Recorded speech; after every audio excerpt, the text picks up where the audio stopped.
There were many famous battles in World War II, such as D-Day, Stalingrad, Battle of the Bulge, but there are also many battles that are not too well known. One specific battle being the Battle of Narvik. And I will explain this battle to give everyone a better understanding of its effects and overall history.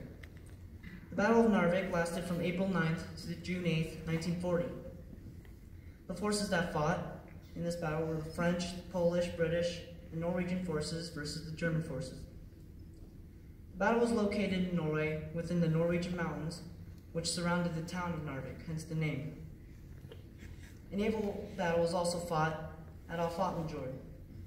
First and foremost, a big reason this battle was fought was for the iron ore found in Narvik, which was then transferred from Kiruna to Sweden, as said by TotallyHistory.com. Both the Allies and the Germans wanted that iron ore, as it could greatly benefit the production of buildings and weapons for both sides. The specific soldiers that fought were the German paratroopers of the 7th Air Division, German mountain troopers, and Kriegsmarine troopers, which were the German Navy. When Adolf Hitler ordered a German invasion on Narvik, codenamed Operation Reservebung, the Kriegsmarine were the first forces sent to occupy the Norwegian landscape. The first group of Kriegsmarine, led by Friedrich Bonte, was initiated on April 1st, 1940. The force consisted of 10 naval destroyer ships, which contained 200 soldiers to be deployed on the Norwegian landscape. German battleships named the Scharnhorst and Gneisenau escorted the destroyers. Fast forward to April 9th. The German ships arrived at Alfatnjord on a very cold day. German Captain Kelt alerted a Norwegian defense ship by the name of HNOMS Norge, saying that the ships were arriving to negotiate. But at that moment, German ships Wolfgang Zenker and the Erikaner Erman Quain were deploying its soldiers on the northern part of Alfatnjord. Their objective, to capture valuable resources of the Norwegians. The Germans were ordered to try to negotiate peacefully with the Norwegians, so they sent Officer Gerlach to speak with Officer Odd Isaacson Willock. Officer Gerlach told Officer Willock the Germans came as friends, but that the Norwegians would need to turn in their weapons and ships to the German party. Willock asked his senior captain ask him for a response. Askham denied in order to direct fire onto the German ships. After Gerlach's failed peace attempt, he shot a flare into the air, signaling the Norwegians wanted to fight.